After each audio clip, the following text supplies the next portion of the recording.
Géopolis Télévision, dans les profondeurs de l'économie africaine. Tout de suite,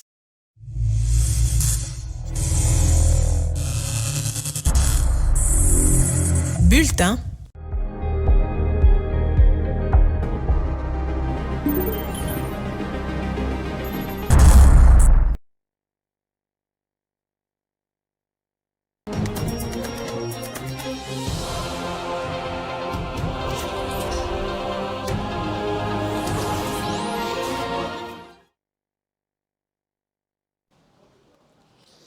Il est 13 h à Kinshasa, temps de vous informer.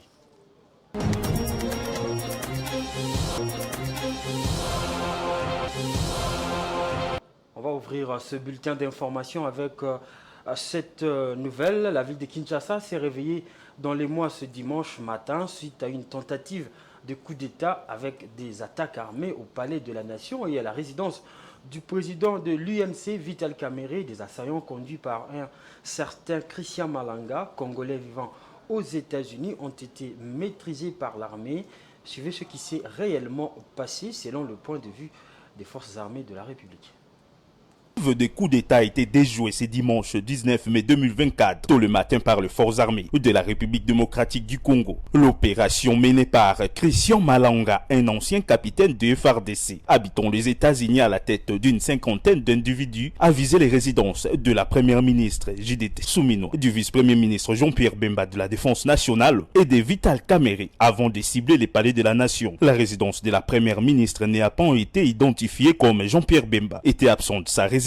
C'est hors la loi, ont attaqué la résidence de Vital Kamerhe avant les palais de la Nation. Le bilan fait état de 4 assaillants neutralisés définitivement et d'une quarantaine capturés. Le chef du groupe, Christian Malanga, a été neutralisé lors de l'intervention des FARDC au palais de la Nation et un de ses lieutenants répondant au nom d'Aboubacar a été neutralisé par la garde de Kamerhe. Parmi les capturés se trouvent 3 sujets américains, dont le fils de Malanga, lui aussi de la nationalité américaine. Sur les assaillants, plusieurs armes, des drones, des brouillards, des signaux et des drapeaux d'Isaïr ont été trouvés. Voici ce qu'a déclaré Ezang via Toshir Youssouf, coordonnateur et recruteur du mouvement.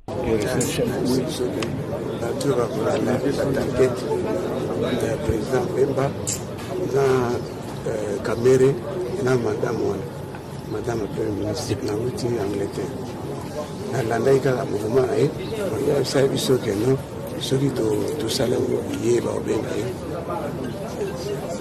comme président. Soki to liki Kamerhe, to lui madame wana, ye mtado prononcer comme président de la République. Elle est payée comme un news. Donc, quand il origine à Indien, à Zoroba, à Poto, au Yé, à pouvoir croire qu'il y a des Américains à Simana. Ils ont des Américains à la l'idéologie de la paz, ils ont dit que le Congo a des ordres de l'équitro.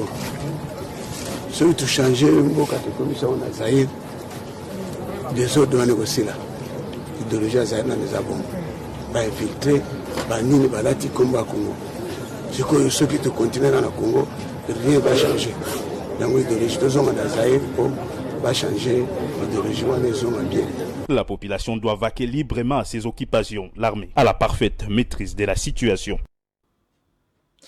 Et puis, retenez que cet incident du dimanche a suscité plusieurs réactions dans le monde. Les condamnations fusent de partout, notamment des États-Unis d'Amérique à travers son ambassade ici à Kinshasa de la MONUSCO par Bintou Keïta qui a publié un communiqué du Royaume-Uni, mais aussi de la SADC, qui a même félicité l'armée congolaise qui a pu déjouer cette tentative de déstabilisation des institutions de la République.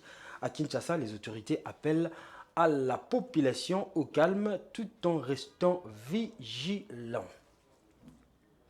Et puis cette situation confuse à Kinshasa a eu un impact sur le Congo voisin.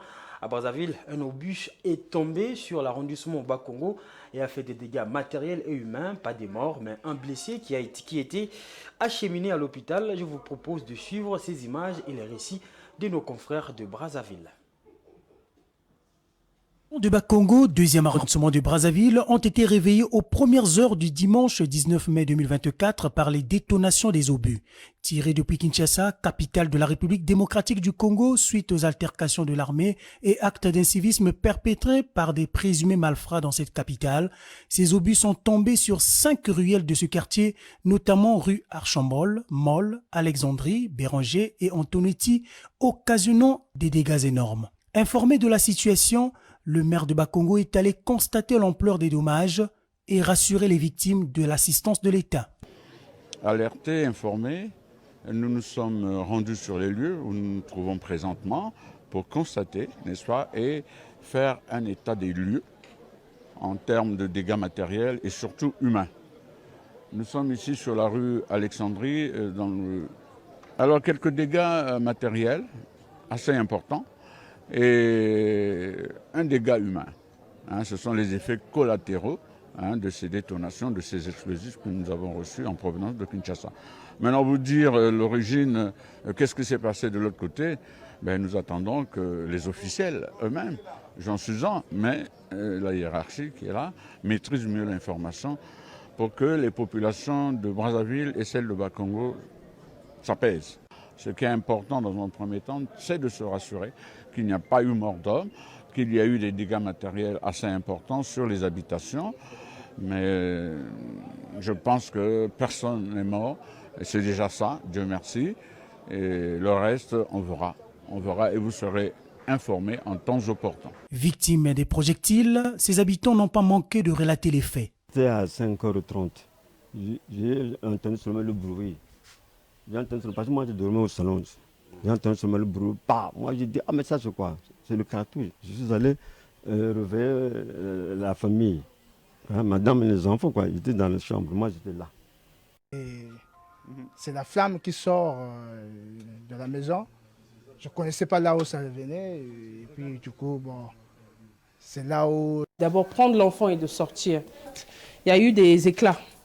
Donc c'est la doudoune en fait qui a fait que, on dirait, a aspiré. Je ne sais pas comment ça s'est passé. En tout cas, c'est... Du coup, les éclats ne sont pas revenus vers moi parce que mon lit était carrément en face du garde-linge. Et le truc est tombé en face là-bas. Dans la maison. Outre les pertes des biens matériels, une personne est également victime des impacts des obus largués depuis Kinshasa. Il en est de même des logements sociaux de Bakongo. Et puis on va passer à la page internationale. Pour la campagne 2024-2025, le président de la République du Sénégal promet la disponibilité des engrais en quantité suffisante et à un prix accessible, une promesse en rupture avec les 3 précédentes campagnes. Bassirou Diomaye Faye a également souligné que la distribution se fera de manière transparente avec la collaboration de l'armée. Ces déclarations ont été faites lors de sa visite à la foire internationale de l'agriculture et des ressources animales au Centre international du commerce extérieur du Sénégal ce samedi 18 mai. Suivez cette information ou ce reportage de nos amis d'Africa 24.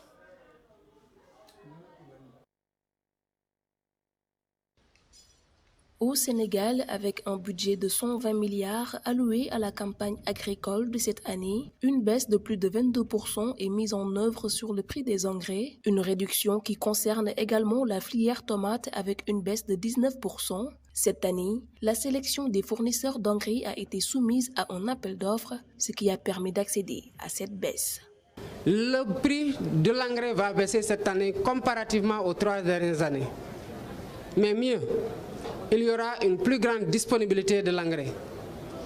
Encore mieux, nous avons pour cette année impliqué les autorités militaires avec le ministère des Forces armées qui travaille en étroite collaboration avec son collègue ministre de l'Agriculture, de la Souveraineté alimentaire et de l'élevage pour que les subventions et l'accompagnement de façon générale que l'État fait et pour lequel l'État injecte beaucoup d'argent aille effectivement aux vrais bénéficiaires, à savoir les agriculteurs, les éleveurs.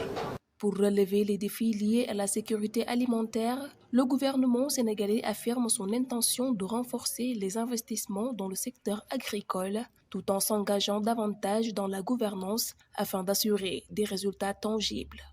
Et nous allons non seulement renforcer ces investissements-là, mais nous allons encore faire davantage dans la gouvernance de tout le système pour avoir les résultats que nous escomptons et sans lesquels il n'y a pas de souveraineté. Tant qu'on ne réussira pas à cultiver pour nous-mêmes ce que nous consommons et qu'on dépendra des aléas de la conjoncture internationale ou même des caprices d'autres pays qui décident de ne pas vendre, on aura des problèmes pour nous alimenter correctement. Au Sénégal, les défis sur la souveraineté alimentaire persistent, notamment en raison de la dépendance élevée aux importations alimentaires, des impacts des changements climatiques sur la production agricole et des difficultés d'accès aux ressources pour les petits agriculteurs. Dans cet état de l'Afrique de l'Ouest, le secteur agricole emploie près de 60% de la population et contribue à 17% au produit intérieur brut du pays. Et c'en est fini pour ce bulletin d'information. Merci à vous, chers téléspectateurs, de l'avoir suivi. Un autre rendez-vous de l'information, c'est à 19h avec la grande édition qui vous sera présentée par Damani Moujinga. Au revoir.